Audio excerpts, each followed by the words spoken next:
हे मधुसूदन, तुम तो कहते हो कामनाओं का त्याग करके स्थित प्रज्ञ बन जाओ, परंतु स्थित प्रज्ञ बनने के लिए सबसे आवश्यक क्या है? स्थिर बुद्धि। स्थिर बुद्धि?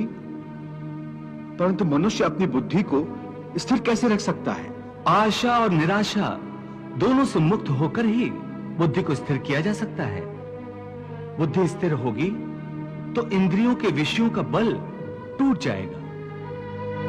यदि कोई किसी इंद्रिय को ही काट कर फेंक दे तो क्या उस इंद्रिय का विषय नष्ट हो जाएगा? नहीं अर्जुन, यदि किसी दुर्घटनावश किसी की आंखें अंधी हो जाएं, तो यह आवश्यक नहीं कि उसकी आंखें रूप की कल्पना करना ही छोड़ दें। आंखें ना होने पर भी उसका मन ऐसे दृश्यों की कल्पना कर सकता है जो उसे विषयों के मुंह में फंसाए चले जाएं। पार्थ, एक अंधा मनुष्य भगवान के स्वरूप की भी कल्पना कर सकता है और एक नारी के शरीर की भी कल्पना कर सकता है। सो किसी इंद्रिय के होने ना होने से मन की वासना और आसक्ति में फर्क नहीं पड़ता। हे अर्जुन, कई लोग अपनी इंद्रियों पर बड़ी कठोरता से निग्रह करने के लिए बड़े कठिन व्रत और उपवास रखते हैं।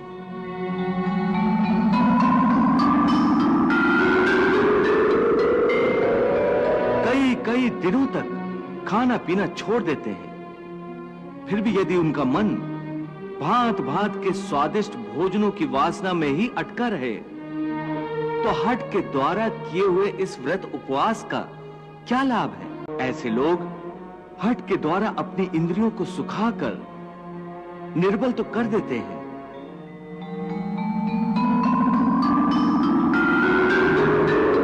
परंतु इससे विषयों की आसक्ति का त्याग नहीं हो सकता।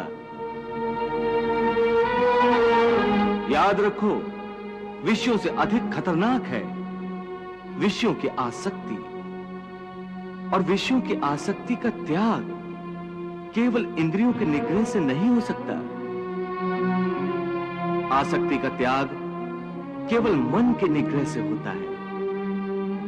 जब मन निरासक्त हो जाए तो इंद्रियां अपने अपने विषयों को भोगती हुई भी इन विषयों से निरासक्त रहती हैं। जैसे कमल का फूल पानी के अंदर रहते हुए भी सूखा ही रहता है, जल की एक बूंद भी उसके पत्ते पर नहीं ठहर सकती। इसलिए मैंने कहा है कि पहले ज्ञान के द्वारा बुद्धि को स्थिर करो। बुद्धि मन को स्थिरता देगी, फिर मन इंद्रियों को इस प्रकार विषयों से खींच लेगा जिस प्रकार एक कछुआ खतरे की जरा सी आहट पाते ही अपने अंगों को अपने भीतर ही समेट लेता है।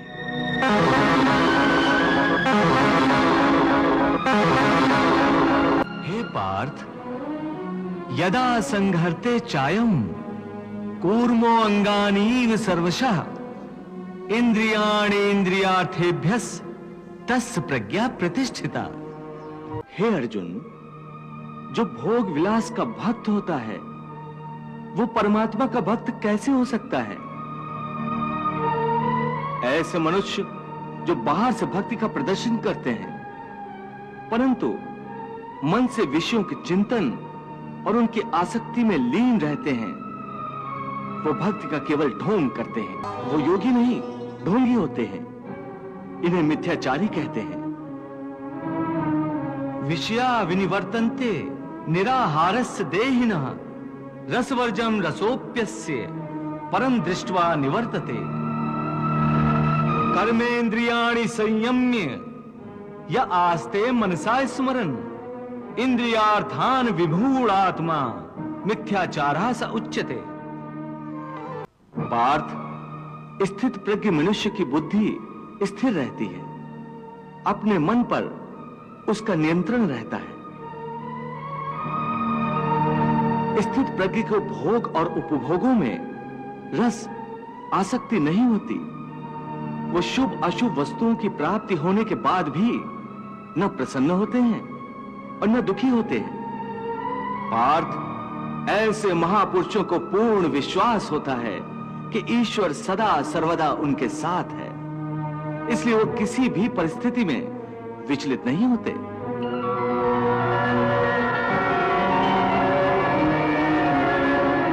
ये कहना आसान है केशव, साधारण मनुष्य के लिए इस मानसिक स्तर पर पहुंचना बहुत कठिन है।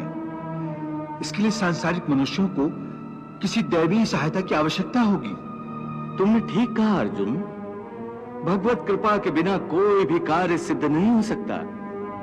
इसलिए मनुष्य को अपने पुरुषार्थ के साथ साथ प्रभु की भक्ति का भी आश्रय लेना चाहिए। हे अर्जुन, परमात्मा की भक्ति करने से मन सात्विक हो जाता है और विषयासक्ति पूर्णतः समाप्त हो जाती है।